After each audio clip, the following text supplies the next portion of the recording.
continuer ce soir à étudier le sujet des sectes. Je vais vous demander de prendre votre feuille qui est intitulée l'organisation des témoins de Jéhovah qu'on remplit. Ce soir, on va peut-être commencer à parler sur les Mormons, mais c'est plutôt l'autre feuille en ce moment que j'aimerais que vous preniez. On avait déjà regardé certaines choses sur cette feuille. Ça, c'est quelle page? Ça, c'est pas une page, c'est une feuille à remplir. Okay. Ça doit être dans ton annexe, probablement. Je t'arrive, tu vois, tu vois tout t'espères. Donc, l'organisation des témoins de Jéhovah. C'est ça. Donc, le premier point qu'on a vu dans cette feuille sur l'organisation des témoins de Jéhovah, c'est l'historique. On a regardé rapidement Charles Taze Russell avec ses croyances, puis aussi les choses qu'il a rejetées nécessairement en se détournant de l'Église chrétienne dans laquelle il a été élevé. Ensuite, on a vu deuxièmement l'exclusivité de l'organisation. C'est-à-dire que l'organisation des témoins de Jéhovah se dit être l'organisation de Dieu. Pas une des organisations, elle est l'organisation de Dieu. Si on n'est pas dans ce mouvement-là, si on ne fait pas partie de cette organisation, nous ne sommes pas en règle avec Dieu, d'après leurs enseignements. Troisièmement, on a vu les doctrines particulières de l'organisation des témoins de Jéhovah, qu'on aurait pu parler de toutes sortes de choses. Par exemple, l'allégeance envers le drapeau. Est-ce qu'on a le droit de faire ça? Le service militaire. Est-ce qu'on devrait, en tant que chrétien, aller à l'armée? On aurait pu parler des transfusions sanguines. Est-ce qu'effectivement c'est interdit, d'après la loi de Dieu, d'avoir une transfusion sanguine? On s'est limité à quelques sujets. On a parlé, par exemple, de l'avenir qui est présenté pour la plupart des croyants dans l'organisation, un avenir qui est seulement sur cette terre. Ils font deux catégories de croyants. Les 144 000 élus, les 144 000 loin de Dieu, eux, ils vont régner au ciel.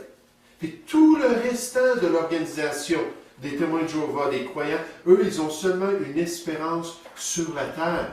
On l'a vu dans Philippiens chapitre 3, qu'en croyant cela, qu'en affirmant cela, ils s'identifient comme de faux prophètes. Parce que d'après Philippiens chapitre 3, à partir du verset, je crois que c'est le verset 20, la Bible nous dit qu'effectivement, ce sont les faux prophètes qui ne pensent qu'aux choses de la terre. Mais nous, notre citoyenneté est au ciel, dans la présence de Dieu. Donc ça, c'est une des caractéristiques. On a parlé des 144 000, je vous ai donné de la documentation là-dessus. Puis on a parlé de beaucoup de passages qui nous parlent de l'espérance céleste pour les chrétiens. Puis il n'y a pas deux catégories d'enfants de Dieu. Nous sommes tous un en Jésus-Christ, la Bible nous dit dans Galates 3 au verset 28. Soit juif, soit païen, soit esclave, soit libre, soit homme, soit femme, en Jésus-Christ, nous sommes tous un. Nous faisons tous partie de la grande famille spirituelle de Dieu en Jésus-Christ, la maisonnée de Dieu.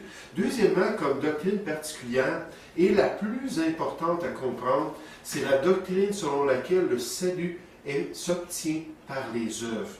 Les témoins de Jéhovah vont dire, s'ils vous parlent à la porte, mais de manière générale, ils vont dire, nous aussi on croit à Jésus-Christ. Nous aussi on accepte que Jésus est mort pour nos péchés. Mais dès qu'on embarque un peu plus dans leur croyance, ils vont dire, oui, il est mort pour nous permettre de gagner notre place dans le royaume de Dieu par nos efforts, par nos œuvres. Je vous ai donné de la documentation concernant le salut. Par la fidélité à l'organisation du témoin de Jéhovah, par la consécration personnelle envers Dieu, par le ministère du chant. Le chant, c'est le monde, l'évangélisation, le porte-à-porte, toutes sortes d'œuvres qu'il faut accomplir pour espérer un jour, et par la grâce de Jésus-Christ et par nos œuvres, de se tenir debout à la grande bataille d'Armageddon. Si on se tient debout, on est victorieux, on va rentrer dans le royaume terrestre de Jésus-Christ. Donc, c'est totalement contraire à l'enseignement des Écritures. Le salut, c'est seulement par la grâce de Dieu. Si quelqu'un mélange les œuvres avec la grâce, d'après Galates chapitre 5, verset, je l'avais mentionné la dernière fois, Galates chapitre 5, versets 2 et 3, il est déchu de la grâce et Jésus-Christ ne lui servira à rien. Nul ne sera justifié devant Dieu par les œuvres de la loi, par des efforts humains. C'est seulement par Jésus-Christ. Ensuite, un autre exemple de leur doctrine particulière, c'est le rejet de la Trinité. le rejet de la Trinité. Tournez dans vos notes à la page 23, dans les notes sur les sectes à la page 23. Une des caractéristiques des témoins de Jéhovah, c'est qu'ils sont des Ariens. Les Ariens, Arius, qui était un évêque d'Alexandrie au 4e siècle, Arius ne croyait pas à la divinité de Jésus-Christ. Il ne croyait pas à la Trinité, au fait qu'il y avait trois dieux dans trois personnes dans le seul vrai Dieu, qui étaient identiques, qui avaient la même gloire, la même honneur, mais il ne croyait pas du tout à cela. Donc, il croyait à rien. Mais c'est pour ça que les témoins de Jéhovah sont appelés les néo-ariens, les nouveaux ariens de l'ère moderne. À la page 23, on voit l'entête la Trinité. La tour de garde affirme catégoriquement qu'elle rejette la doctrine de la Trinité. Là, on a une citation des enseignements officiels de l'organisation. La doctrine de la Trinité ne fut nullement conçue par Jésus ou par les premiers chrétiens, donc ça ne vient pas de la Bible. La vérité simple est que c'est une autre tentative de Satan d'empêcher les gens qui craignent Dieu d'apprendre la vérité sur Jéhovah et sur son Fils, le Christ Jésus. Donc c'est le diable qui a inventé cette doctrine-là.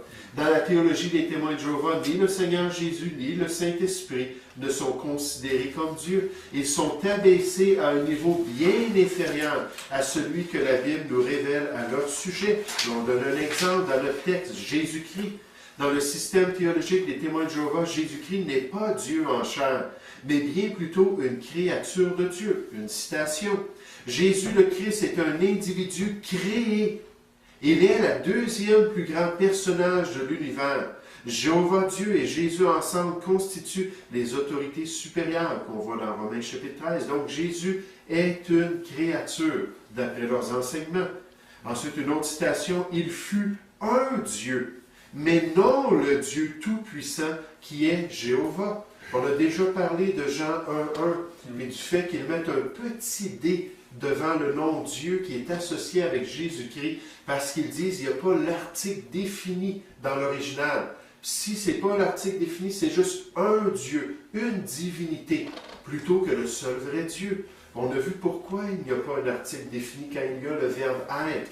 Dans l'original, il ne peut pas y avoir deux mots similaires avec la même terminaison ou déclinaison, avec chacun un article défini, ça serait confus, parce que tous les deux seraient le sujet de la phrase. L'article défini définit qui est le sujet quand il y a le verbe être. Donc c'est pour ça que c'est la parole qui était Dieu, et non pas Dieu qui était la parole. Et on n'a pas mis l'article défini, puis on a vu qu'à maintes reprises, le Dieu le Père lui-même, dans l'original, il n'y a pas l'article défini, puis là, ils le traduisent quand même avec un grand D, ne suivant pas du tout cette règle-là. Mais donc, il fut un Dieu avec un petit Dieu, mais non le Dieu tout-puissant qui est Jéhovah. Une autre citation. Si Jésus était Dieu, alors durant la mort de Jésus, Dieu serait mort dans le tombeau. Mais effectivement, Jésus-Christ a pris une chair semblable à la nôtre pour pouvoir l'offrir sur la croix du Calvaire. Donc c'est ridicule de dire que Dieu le Père est venu mourir sur le tombeau. La vérité sur le sujet est que la parole est le Christ Jésus qui expérimenta un commencement. Puis ils vont souvent citer Colossiens 1,16 pour dire qu'il est le début de la création de Dieu. Mais le mot utilisé, c'est le mot arché, qui veut dire l'originateur de la création de Dieu. Celui qui est à l'origine de la création de Dieu, celui qui est le chef de la création et non pas nécessairement le commencement. Il faut regarder le contexte. Le reniement de la divinité de Christ n'est rien de nouveau dans l'histoire de l'Église. C'est en fait le réveil d'une ancienne hérésie connue sous le nom de l'arianisme.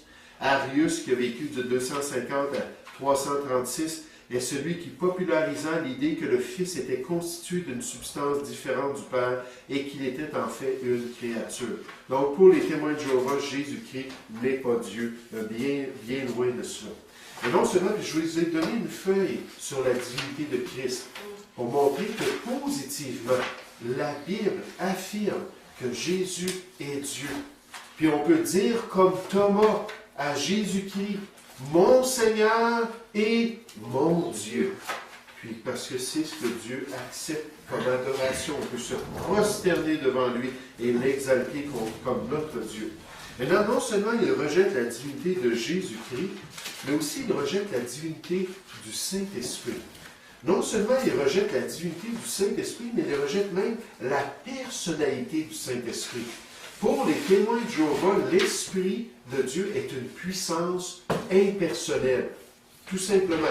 Ce n'est pas une personne, c'est tout simplement la puissance divine que Dieu utilise pour accomplir la création. Je vais vous remettre une feuille ce soir. En fait, c'est 4 feuilles, c'est un petit article sur la question des témoins de Jéhovah, donc 4 feuilles, 4 pages chacun, sur la question des témoins de Jéhovah et la personnalité du Saint-Esprit. Vous savez, il faut vraiment être aveugle, comme on nous dit dans cet article-là, pour ne pas voir que l'Esprit de Dieu, c'est une vraie personne. Que l'Esprit de Dieu a des sentiments. Éphésiens 4:30. N'attristez pas l'Esprit de Dieu. Ne le rendez pas triste. Est-ce qu'on peut attrister un moteur? Est-ce qu'on peut attrister de l'électricité? Est-ce qu'on peut attrister une énergie thermique quelconque? Hein, vous regardez votre poêle à bois, là, puis vous regardez le bois qui est en train de brûler, puis la chaleur, puis là, vous dites, pardonne-moi, je t'ai pas mis du bon bois cette année. Hein, je sais que tu es toute triste, là, je vois les larmes couler à côté de moi. J'ai envie que le bois pleurait. Le bois était trop humide, il se lamentait. Mais c'est totalement ridicule de penser cela. Regardez avec moi dans Actes chapitre 8. Actes chapitre 8. Ces feuilles-là, lorsque je vous remets ça, je vous encourage à prendre le temps, peut-être pas pendant le semestre, mais dans l'avenir, à regarder les versets bibliques et les arguments pour démontrer les vérités des Écritures. Mais regardez dans Actes 8. Oh oui, c'est ça, dans l'annexe. Concernant la personnalité de l'Esprit de Dieu. Acte 8, au verset 26.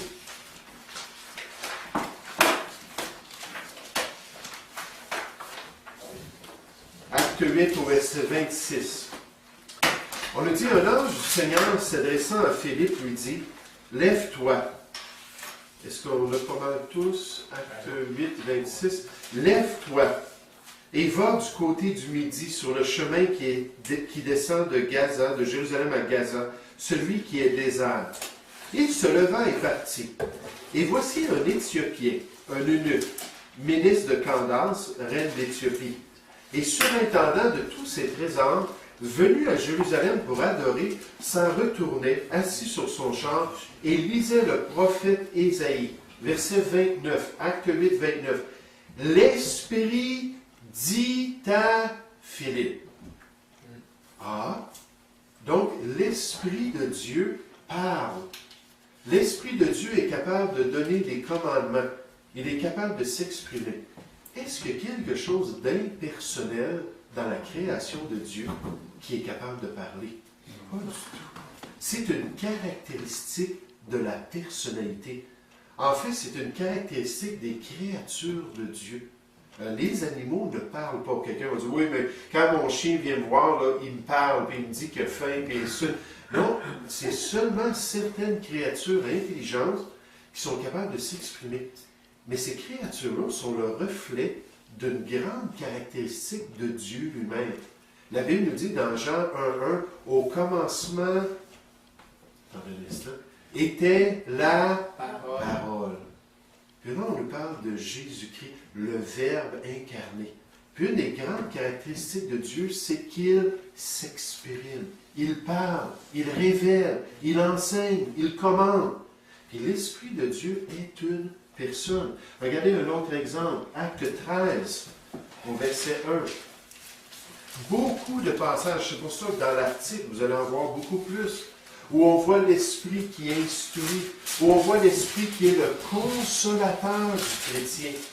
Hein, celui qui vient à côté du chrétien, celui qui le guide dans les vérités de Dieu, hein, celui qui ouvre son intelligence et lui permet de suivre le Seigneur.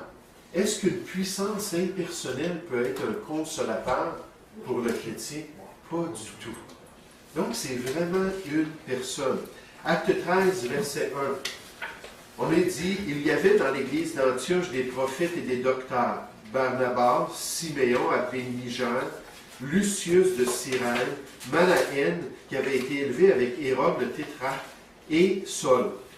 Pendant qu'ils servaient le Seigneur dans leur ministère et qu'ils jeûnaient, le Saint-Esprit dit, « Mettez-moi à part Barnabas et Saul, pour l'œuvre à laquelle je les ai appelés. » Alors, après avoir jeûné et prié, ils leur imposèrent les mains et les laissèrent partir Barnabas et Saul, envoyés par le Saint-Esprit. Donc, l'Esprit révèle la volonté de Dieu. L'Esprit commande l'Église du Seigneur. L'Esprit appelle les ouvriers. L'Esprit envoie les serviteurs de Dieu. Toutes des caractéristiques d'une personne. Toutes des caractéristiques d'une plus qu'une puissance, mais d'une personnalité concrète. Oui, mais tout ce, quand il dit tout reçu à beaucoup, il s'est marqué on reçoit le Saint-Esprit à un certain moment donné. Mais c'est une personne qu'on reçoit en salut. Oui, qui vient faire son habitation dans notre corps. Et notre corps devient le temple de Dieu. Vous savez, l'idée du temple, de la maison de Dieu dans le Nouveau Testament, c'est appliqué à l'assemblée des chrétiens, ensemble. Alors, on est une maison dans le Seigneur. On est une assemblée chrétienne. On est l'Église de Jésus-Christ. Mais aussi, Dieu parle de notre corps comme étant le temple spirituel de l'Esprit de Dieu. 1 Corinthiens 6, verset 19, nous dit que notre corps est son temple. Puis il habite à l'intérieur de nous si on est sauvé. Si quelqu'un n'a pas l'Esprit de Dieu, d'après Romains 8, 9, il n'appartient pas à Christ, il n'est pas sauvé. Éphésiens 1, 13, ça dit que c'est quand on entend la parole de la vérité, la parole de l'Évangile et qu'on croit en Jésus-Christ, que là, on est scellé de l'Esprit de Dieu. Il vient dans notre vie. Dans Jean 7, 37, Jésus dit, si quelqu'un a soif, qu'il vienne à moi, celui qui croit en moi. Des fleuves d'eau vive couleront de son sein, de l'intérieur. Comme dit les Écritures, là ça dit, il dit de cela de l'Esprit que devaient recevoir ceux qui croyaient en lui. Donc quand on est sauvé, on a l'Esprit de Dieu à l'intérieur de nous. Il est le sceau de notre rédemption, la parole de Dieu nous dit. Mais quand on dit que l'Esprit Saint lui a parlé, ce char qui s'en vient, il a entendu une voix comme, qui provient d'ailleurs. C'est une personne. S'il est à l'intérieur d'une personne, le Saint-Esprit, donc la personne peut parler, donc ça peut être une voix qui... Moi, je pense que c'était dans son cœur, que c'est tout simplement dans son cœur que l'Esprit de Dieu lui a dit d'aller auprès de ce char-là, puis d'aller témoigner. OK, on n'a pas une voix qui arrive et qui nous parle, là, puis qu'il n'y a pas personne autour. Des fois, oui, il y a différentes méthodes que Dieu a révélé sa volonté. Mais moi, je crois que dans la Nouvelle Alliance, c'est dans notre cœur que l'Esprit travaille. C'est à l'intérieur de nous. Il utilise la parole de Dieu.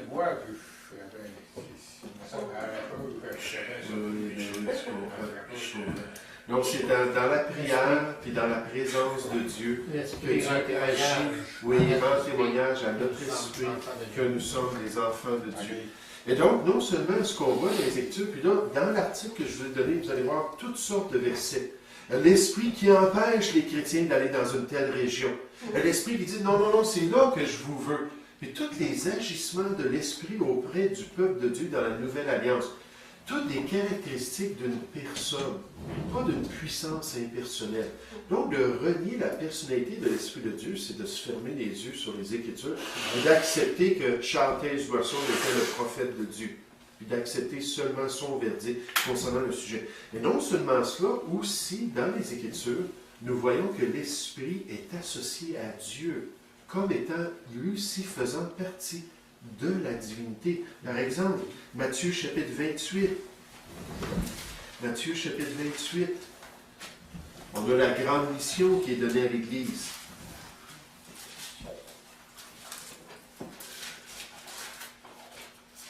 Il y a plusieurs passages. Ce soir, on ne va pas s'arrêter. J'aimerais terminer sur les témoins de Jéhovah, puis peut-être commencer un peu les Mormons.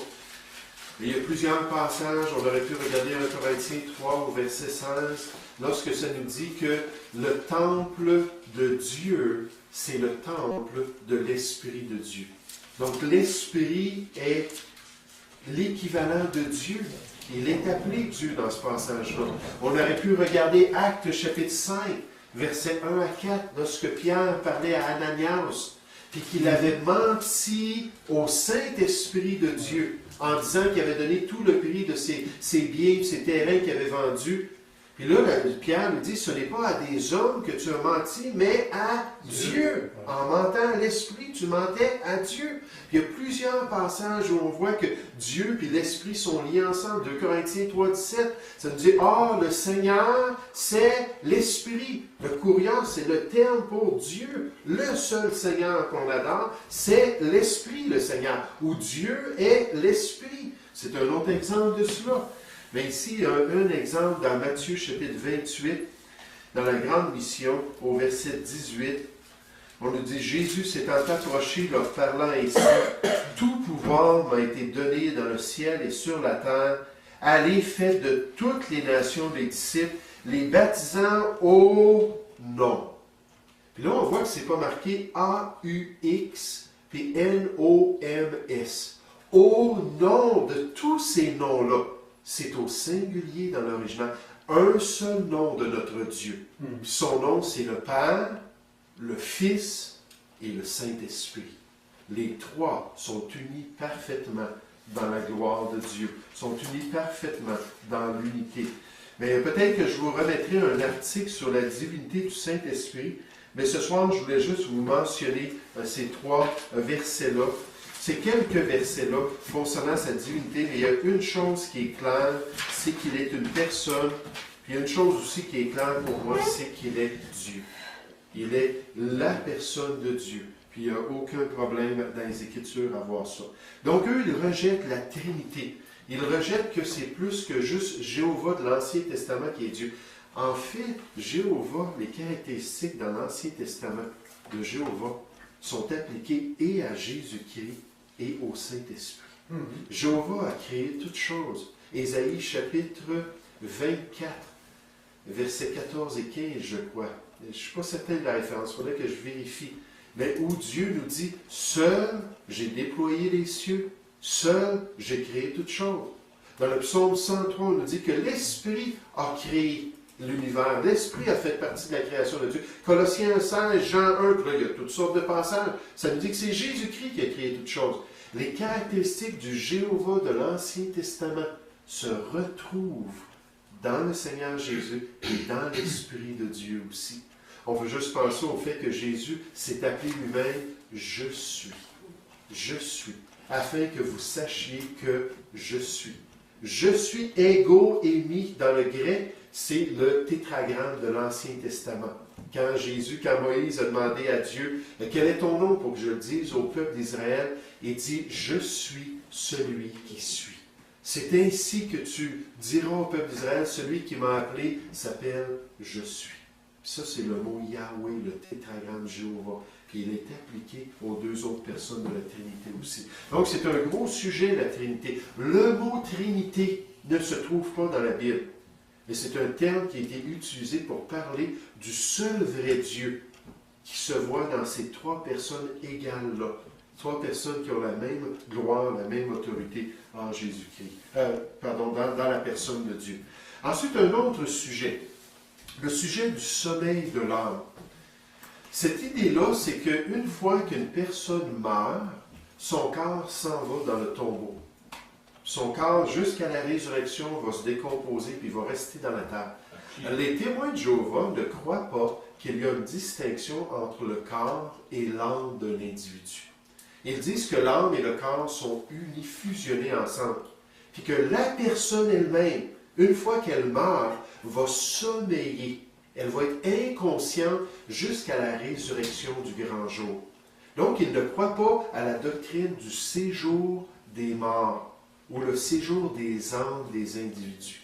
Puis ils disent que c'est faux de croire qu'une personne meurt, son corps s'en va dans la terre, puis sa conscience, son âme est vivante, puis soit qu'elle est dans la présence de Dieu, peu importe le contexte où elle se trouve, mais qu'il y a une conscience avant la résurrection.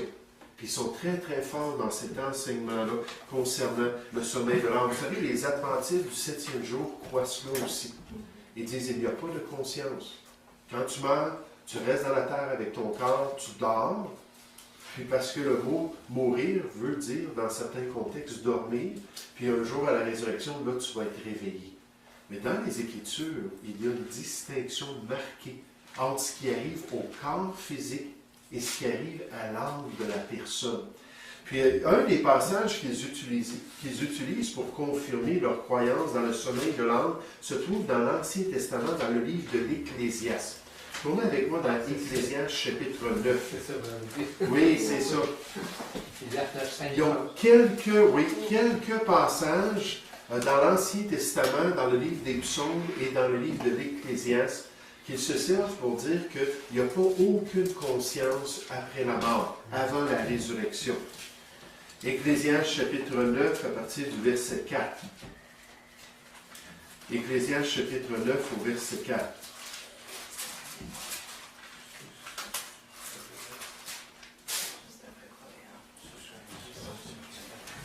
C'est un de leurs versets favoris.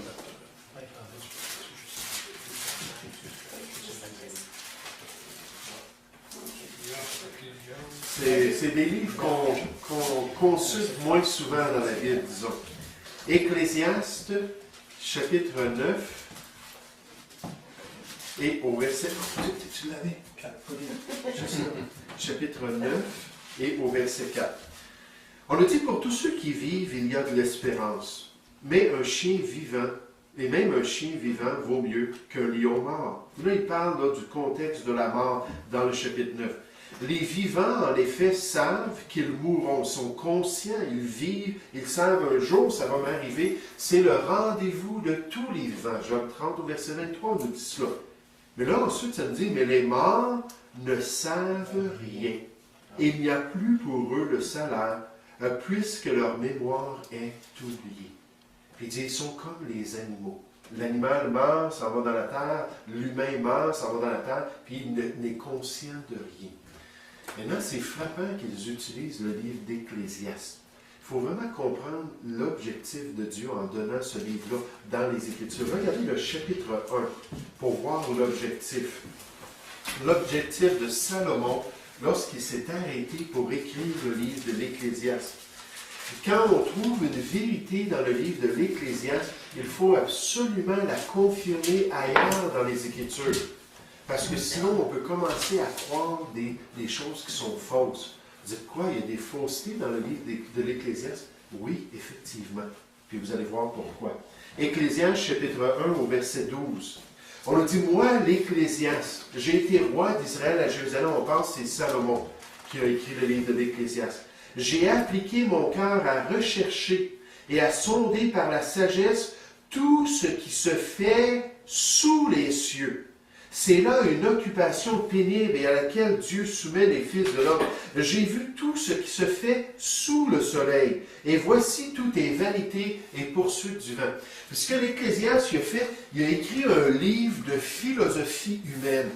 Il a écrit un livre avec une perspective basée sur la vue et non pas basée sur la foi et la révélation de Dieu. Là, il parle des gens qui travaillent.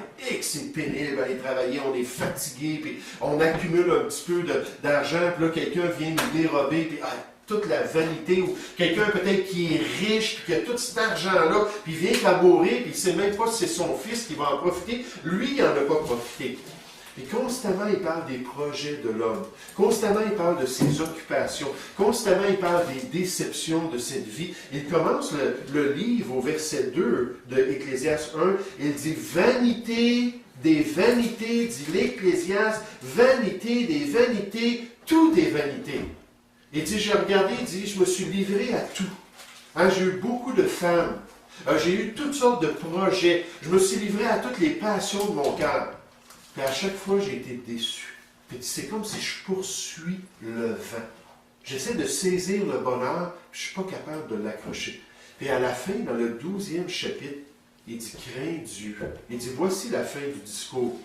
Il dit, crains Dieu et observe ses commandements, car c'est là ce que doit tout homme. Puis le livre de l'Ecclésiaste, c'est l'expérience d'un homme qui analyse la vie.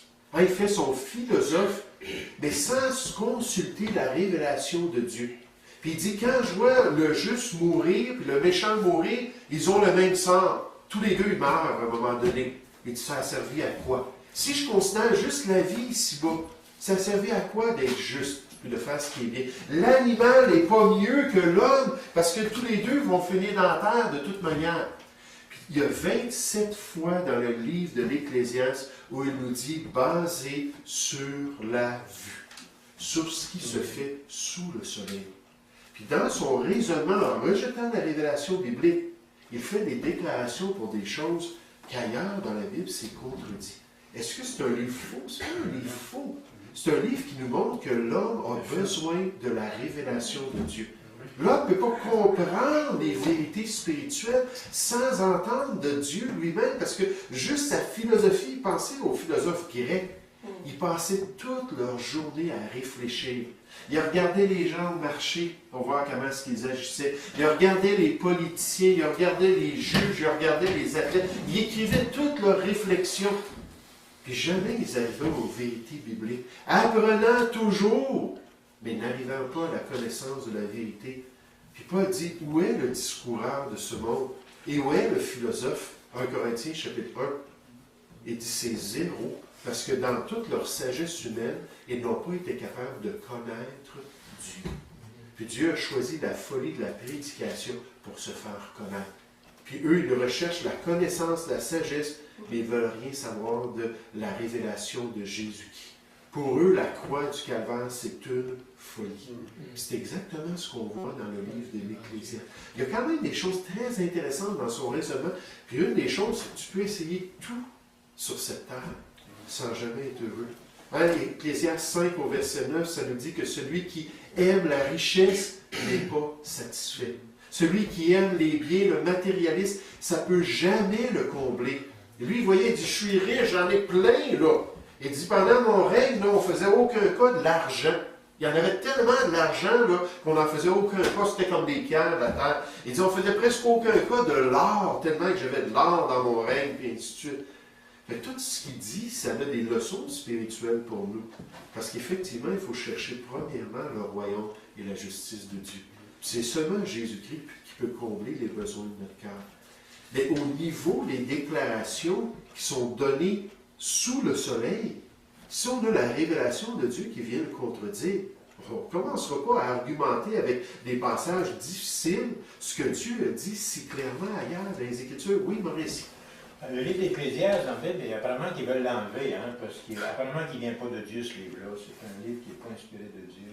J'écoutais ça un moment donné. C'était des conseils de grands orateurs, là, mais tu sais, ils veulent enlever ça, ce livre-là. La Bible dit dans Romains 3, au verset 2, que Dieu a remis les oracles de Dieu au peuple juif. Les Juifs ont toujours accepté le livre de l'Ecclésiaste. Puis il est cité dans le Nouveau Testament par les apôtres. Donc, pour moi, j'ai aucun problème. C'est au niveau de son contenu qu'il faut faire attention. C'est frappant que les témoins de Jéhovah, pour défendre leur croyance, basée sur la perspective de Chantel Russell, parce que lui, il applique ça ensuite à l'enfer. Parce qu'il dit, une fois que tu es jeté dans les temps de feu, en d'autres mots, une fois que tu es anéanti dans le jugement de Dieu, il n'y a plus de conscience pour l'éternité. Il n'y en a pas là, de jugement éternel, puis de supplice éternel pour les perdus. Ça, c'est une autre chose qu'on va voir aussi. Mais donc, il faut réaliser qu'on ne peut pas s'arrêter avec ça. Vous savez, les Juifs, Maurice, je n'argumenterai pas ce que ces gens-là ont dit. Moi, je ne le crois pas. Mais vous savez, les Juifs, pour eux, eux qui connaissaient la langue hébraïque, parce que aussi, il y a tout le concept du Sheol. Le Sheol, dans l'Ancien Testament, c'est ce qui est traduit dans la Louis II, le séjour des morts. Des fois, dans certaines versions, c'est traduit l'enfer. Mais c'est traduit le séjour des morts, puis à quelques reprises, ça va être traduit le tombeau. Mais pour les Juifs, le Sheol, ce n'était pas 6 pieds sous terre. Ce n'était pas l'endroit où le corps allait. C'était l'endroit où l'âme s'en allait. Dans le Nouveau Testament, on a le Hadès. qui est aussi distingué dans la mentalité grecque. Le mot Hadès, c'est-à-dire l'invisible, l'aspect invisible de la personnalité, qui s'en allait dans un endroit après la mort. Tandis qu'il y avait le mot Nemnion, qui était le mot sépulcre dans le Nouveau Testament, ou le mot Kibura, qui était le mot sépulcre ou tombeau dans l'Ancien Testament. Pour les Juifs, c'était deux concepts différents qui étaient liés ensemble. Qui étaient liés parce qu'il fallait que le corps passe par le tombeau, puis que l'âme puisse s'en aller dans ce séjour-là. Je veux juste vous demander de tourner avec moi dans des passages. Là, on n'embarquera pas dans tous les détails de cela, tous les versets qui nous montrent des gens conscients après la mort. Puis qui nous montrent que vraiment le concept du Sheol et de l'Hadès, c'est pas limité au corps, mais c'est vraiment appliqué à l'âme, à la personnalité, une fois que le corps s'en va dans la terre. Vous savez, dans Ecclésiaste 12:7, même l'Ecclésiaste reconnaît que le corps retourne à la poussière et que l'esprit retourne à Dieu qui l'a donné. Puis ça fait une distinction. 1 Thessaloniciens 5 au verset 9, pardon. Oui, 1 Thessaloniciens 5 au verset 23 nous dit que Dieu a créé l'homme avec un corps, une âme et un esprit. Puis les trois sont importants et doivent être sanctifiés en Jésus-Christ. Mais il n'a pas juste créé un corps physique. On a plus qu'une dimension.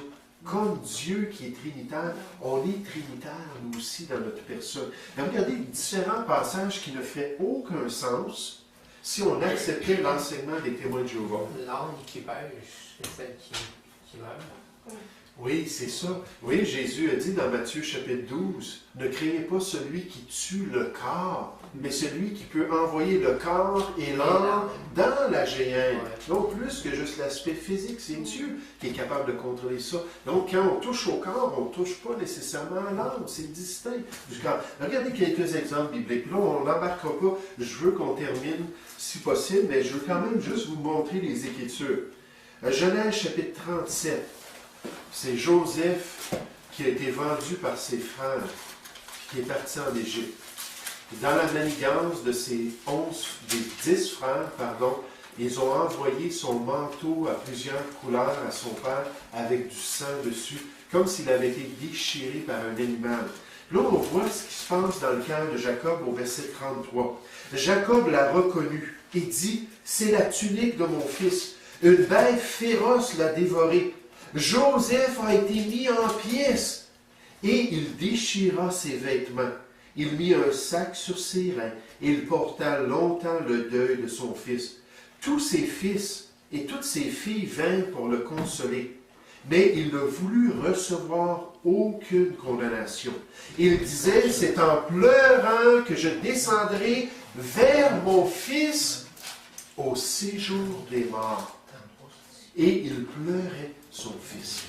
Maintenant, dites-moi, si le mot Sheol, qui est dans l'original ici, voulait parler d'un tombeau, comment est-ce que Jacob aurait pu être enseveli avec son fils dans le tombeau familial?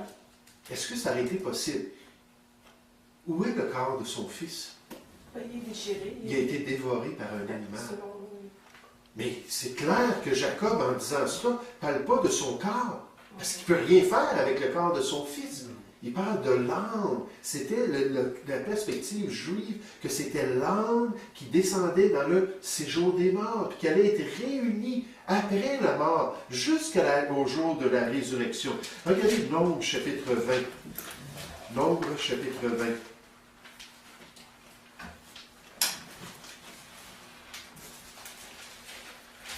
En parlant d'Aaron et du fait qu'elle est décédée. Nombre chapitre 20.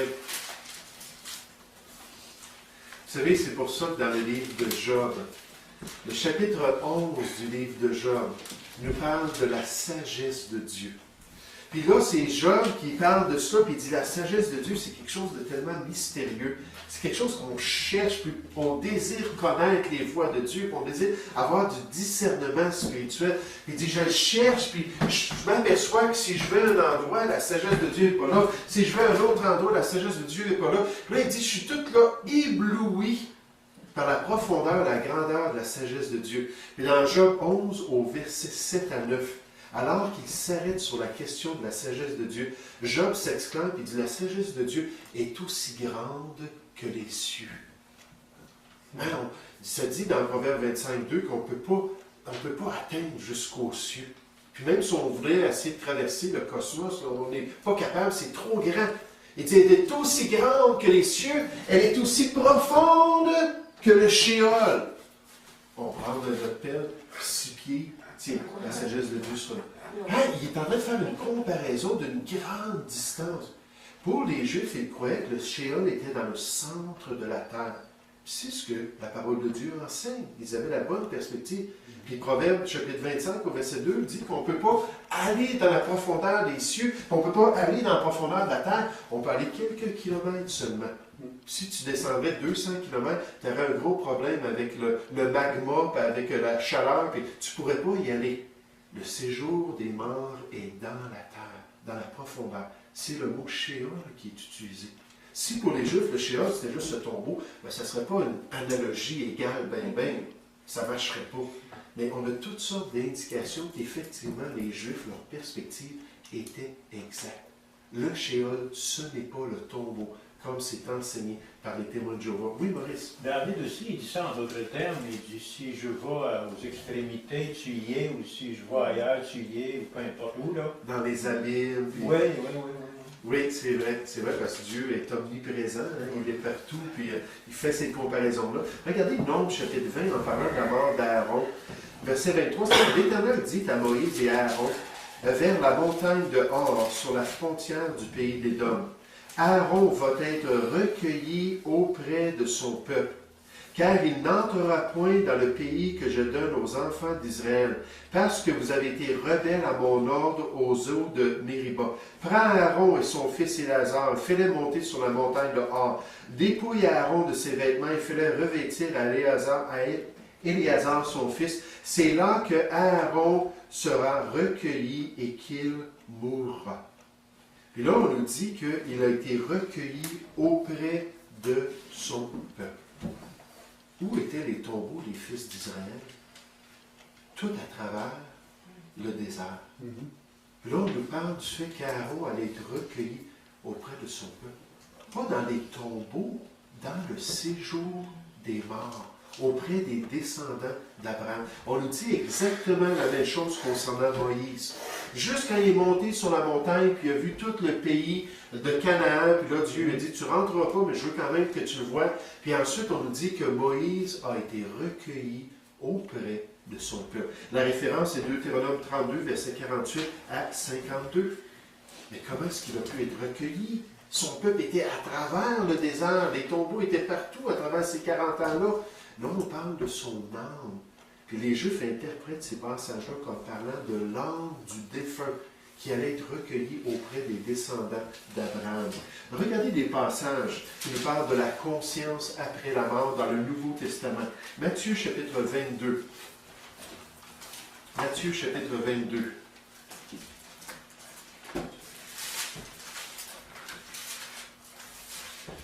Puis je vais vous donner quelques références à vérifier par vous-même.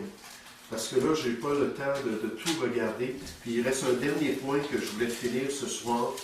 Le rejet des tourments de l'enfer. Puis encore une fois, les témoins de Jéhovah se trompent à 100%. La Bible nous parle de l'endroit de jugement éternel. Loin de la face du Seigneur. Puis ce n'est pas l'annihilisme. L'annihilisme, c'est la doctrine que l'âme, une fois jugée au grand trône blanc, disparaît, puis elle n'existe plus. C'est ça le jugement de Dieu. Tu n'es plus là, tu n'existes plus, tu n'es plus conscient pour l'éternité. Donc c'est ça, l'enfer de l'inconverti. Non, la Bible nous parle d'un tourment réel. C'est pas facile de croire ça. Mais la Bible nous dit qu'il vous soit fait selon votre foi.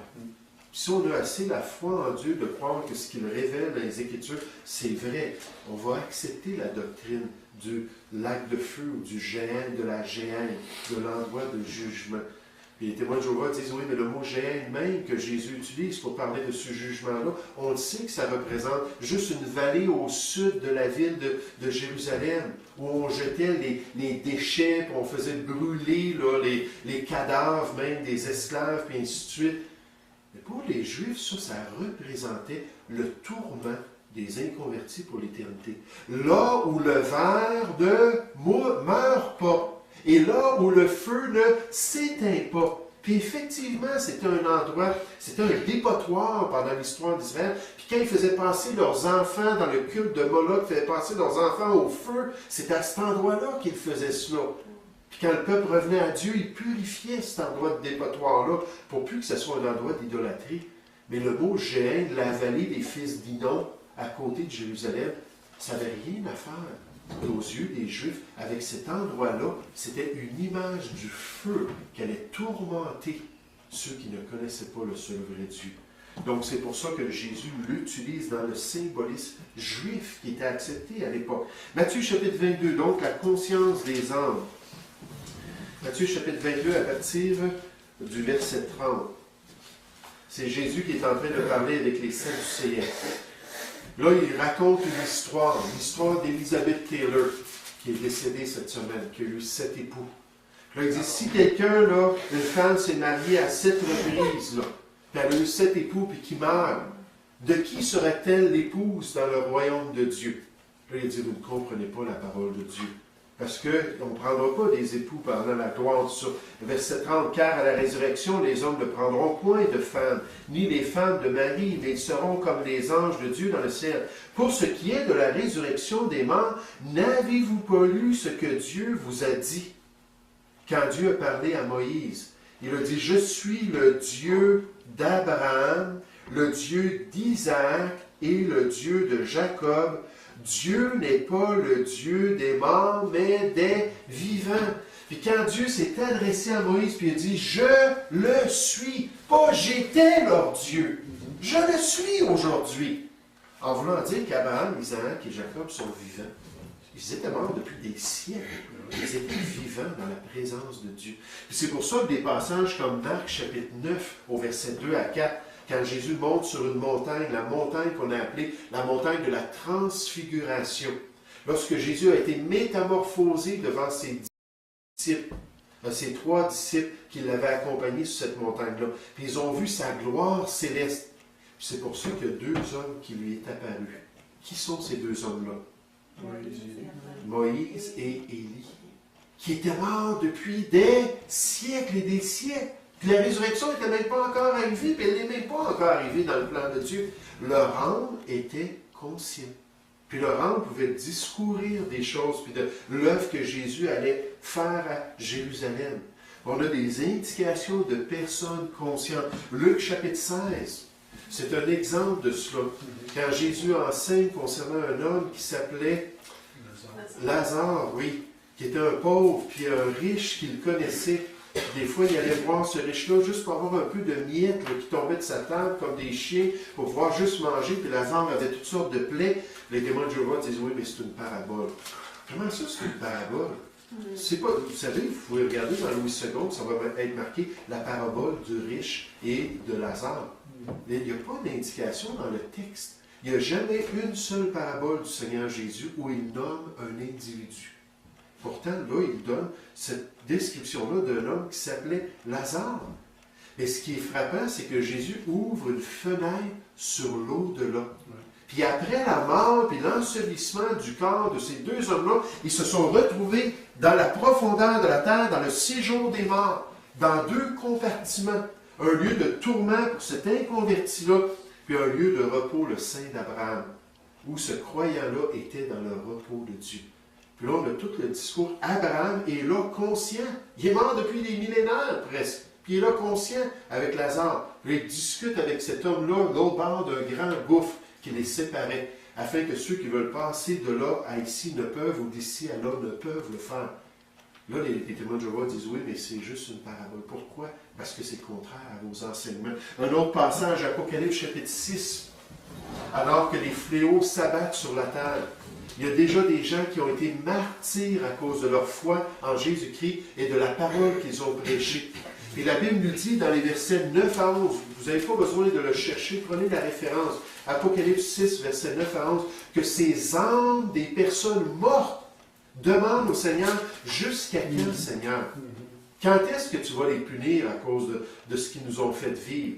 À cause qu'ils nous ont enlevé notre vie, à cause de l'Antéchrist qui nous a persécutés, les âmes des défunts qui parlent avec Dieu. Vous savez, on n'a pas à aller loin, Apocalypse chapitre 7, le prochain chapitre. nous parle d'une foule nombreuse qu'on ne peut pas compter, de toute tribu, de tout peuple, de toute langue, qui s'adressent au Seigneur. Puis on nous dit qu'ils sont morts pendant la grande tribulation, puis qu'ils ont payé de leur propre sang. Apocalypse chapitre 20, les 2 premiers versets nous disent comment l'Antéchrist va tuer les gens. Ça dit qu'il va les décapiter. Le mot décapiter, ça dit qu'il va leur trancher la gorge. C'est comme ça qu'il va tuer les gens. Vous savez, les guillotines, c'est un instrument d'intimidation et de contrôle. Puis quand tu mets des guillotines, tu commences à exécuter les gens devant la foule, tu dis, c'est ça qui va vous arriver si vous ne prenez pas ma marque. Oh, c'est une grande intimidation. Puis ces gens-là vont mourir. Et pourtant, avant la résurrection, bien avant dans la chronologie biblique, ils sont dans la présence de l'agneau, ils sont dans la présence de Dieu le Père, puis il parle avec eux. Puis c'est leur âme. C'est pour ça que Paul lui a dit dans Philippiens 1, 21 que pour lui, la mort était un gain. S'il s'en va avec son corps là, dans le trou, là, Paul il est mort il y a environ 2000 ans pour dormir pendant 2000 ans, comment est-ce que la mort pourrait être un gain pour lui? Dans 2 Corinthiens, chapitre 5, il dit, c'est soit que je suis vivant dans mon corps ou que je m'en vais dans la présence du Seigneur. Il dit, c'est un ou l'autre. C'est ça l'espérance du chrétien, d'être conscient puis d'être en communion avec le Seigneur. Puis un jour, à l'enlèvement, oui, il va y avoir la résurrection de notre corps. Notre âme va revenir dans notre corps, qui va être transformé. Puis là, on ne sera plus nu. On ne sera plus sans une structure corporelle. On va avoir un nouveau corps. Là, on va monter dans la présence du Seigneur. Parce que les morts vont être ressuscités, ceux qui vont être vivants vont être transformés. Puis on va monter dans la gloire de la présence du Seigneur. Donc, cette idée-là du sommeil de l'âme, c'est seulement des passages qui sont tirés hors contexte ou qui viennent de passages difficiles, comme le livre d'Ecclésiaste. Et quand on regarde tout ce que les Écritures enseignent, je peux vous donner plus d'informations, mais on s'aperçoit qu'il y a vraiment une conscience après la mort. La dernière chose, c'est le rejet du tourment éternel. Regardez avec moi la page 26. La semaine prochaine, on va commencer à parler des Mormons. Il y a beaucoup d'informations qu'on peut avoir sur les Mormons. Et je vous encourage à lire vos notes qui ont été remises sur la question des Mormons, qu'on vraiment doit être à date dans notre série. La page 26, le jugement éternel. La tour de garde, ni l'existence du lac de feu sous l'entête, le jugement éternel, ni l'existence du lac de feu comme un endroit de jugement éternel conscient pour le méchant. Elle affirme la doctrine d'un enfer enflammé où le méchant est torturé éternellement après la mort ne peut être véritable à cause des raisons suivantes. Elle n'est pas scriptuaire, donc elle ne vient pas de la Bible. Ce n'est pas les Écritures qui enseignent ça. Elle n'est pas raisonnable. Ce n'est pas raisonnable pour Dieu de juger quelqu'un comme ça. Elle est contraire à l'amour de Dieu. Oups! Tout à coup, les témoins de Jéhovah élèvent un des attributs de Dieu au-dessus de tous ses autres attributs. Dans les Écritures, il faut équilibrer tous les attributs de Dieu pour comprendre comment Dieu agit. Oui, il l'aime, mais il est juste aussi, puis il est saint. Et elle est un affront à la justice. C'est pas juste de faire ça à l'âme d'un être humain. Pourtant, les Écritures répètent constamment ce même thème d'un lieu de souffrance éternelle. 2 Thessaloniciens 1, ça nous dit au milieu d'une flamme de feu.